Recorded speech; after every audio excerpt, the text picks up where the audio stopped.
El gobierno venezolano presume de contar con el mejor sistema electoral del mundo. Pero el 14 de abril de 2013 quedó demostrado que este sistema es capaz de alterar la expresión libre y genuina de la voluntad popular. En Venezuela se estructuró una compleja emboscada para hacer creer al mundo que Nicolás Maduro era el heredero natural de Hugo Chávez. En ese escenario, que obligaría a convocar, como manda la Constitución de nuevo, a elecciones presidenciales, ustedes elijan a Nicolás Maduro como presidente de la República Bolivariana de Venezuela. Para ello se articuló todo el aparato del Estado al servicio de una campaña política. Los recursos de la nación, el Sistema Nacional de Medios Públicos, los funcionarios del Estado y hasta sectores de la Fuerza Armada Nacional. ¡Radicalmente chavistas! La breve campaña estuvo plagada de abusos y ventajismos. Impuso más de 9 horas de cadenas de radio y televisión para favorecer ilegalmente a su candidato. Los empleados públicos fueron víctimas de amedrentamiento del gobierno, que los amenazó con despedirlos, al igual que a millones de venezolanos, a quienes chantajeó con arrebatarles sus beneficios sociales si se atrevían a votar por Enrique Capriles. Todo esto ocurre porque los poderes serviles, rodilla en tierra, funcionan solo para garantizar la permanencia en el poder del régimen. Yo le pido al pueblo en general que si una vez se llame a elecciones cumplamos esa voluntad del comandante Chávez de votar todos por Nicolás Maduro y darle en la madre a toda esa gente fascista que han buscado desestabilizar este país. El Consejo Nacional Electoral públicamente demostró no ser imparcial.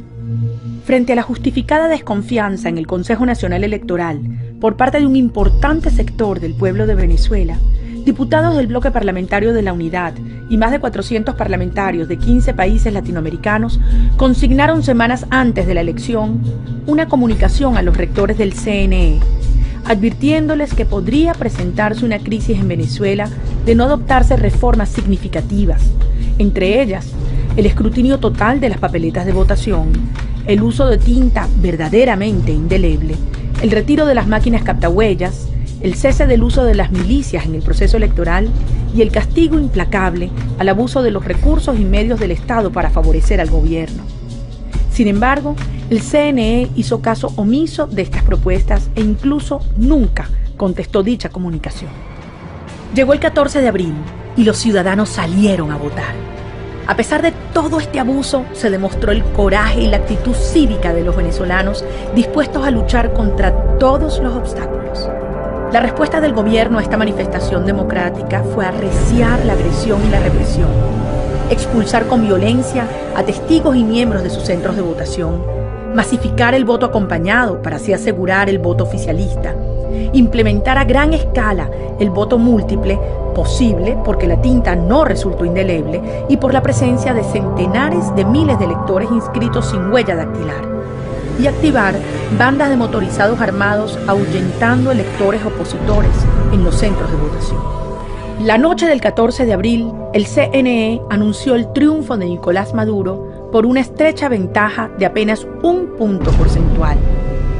Tan solo el día de los comicios, el comando opositor contabilizó más de 29.000 irregularidades que afectaron centros de votación que agrupaban más de 8 millones de electores, lo cual justificó que Enrique Capriles desconociera los resultados hasta tanto no se hiciera una auditoría completa y detallada a todo el proceso electoral.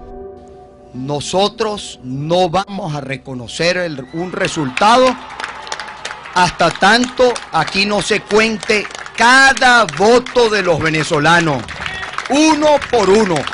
Nosotros le exigimos al Consejo Nacional Electoral que aquí se abran todas las cajas y que cada voto de Venezuela sea contado.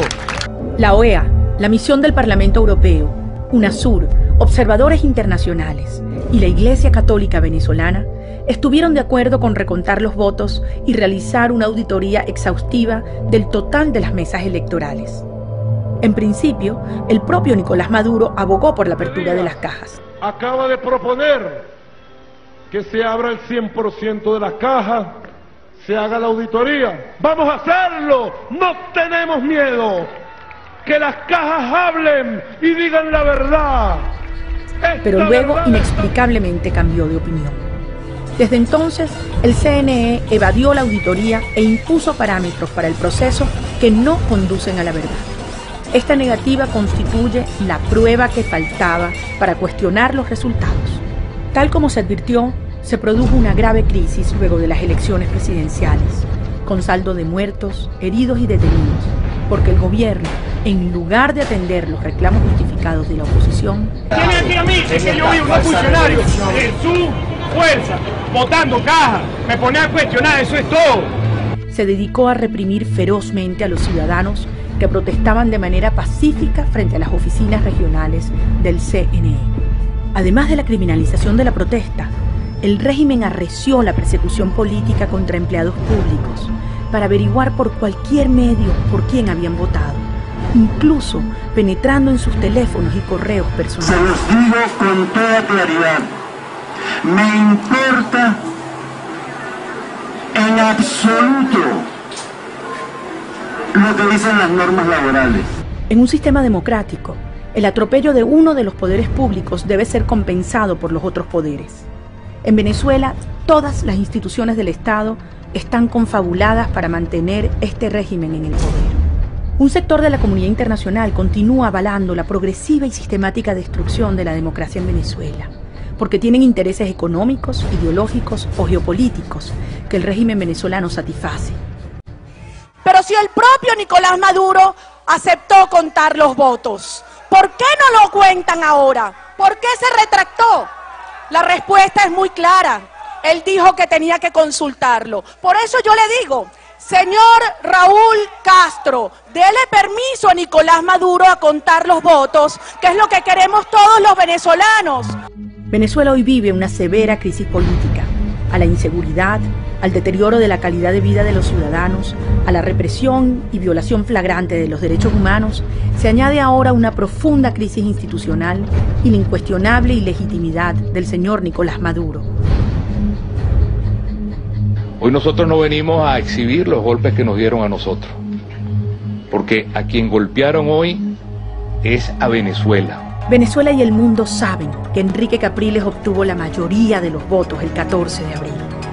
La salida pacífica y democrática de la crisis que vivimos en Venezuela ante la negativa del CNE de auditar el proceso electoral es la realización de nuevas elecciones presidenciales, efectuadas de forma libre, limpia, justa y transparente, como lo exigimos la mayoría de los venezolanos.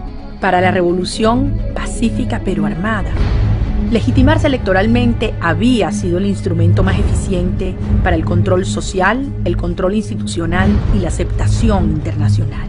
Desde sus inicios, el proyecto chavista del socialismo del siglo XXI se propuso expandir su modelo por América Latina, apuntalado en los recursos del petróleo venezolano y en sus estructuras paraestatales, su justicia revolucionaria, su legislación a la medida, sus milicias y brazos armados y el mejor sistema electoral del mundo. El 14 de abril demostró que el sistema electoral venezolano es el mejor del mundo para preservar el poder, siempre y cuando no se enfrente a una sociedad con cultura democrática, con espíritu de lucha, dispuesta a hacer valer su voz y su voto, a defender y a conquistar la verdad. Esta es la lucha de todos nosotros, de todos los venezolanos. Porque aquí el país, Dios nos puso allí, nos dijo, ustedes decidan. Y este camino dejó de ser un camino y hoy es una autopista. El día de hoy, 2 de mayo, hemos presentado ante el Tribunal Supremo de Justicia para agotar las instancias correspondientes en nuestro país, hemos presentado el recurso contencioso electoral para impugnar las elecciones del 14 de abril.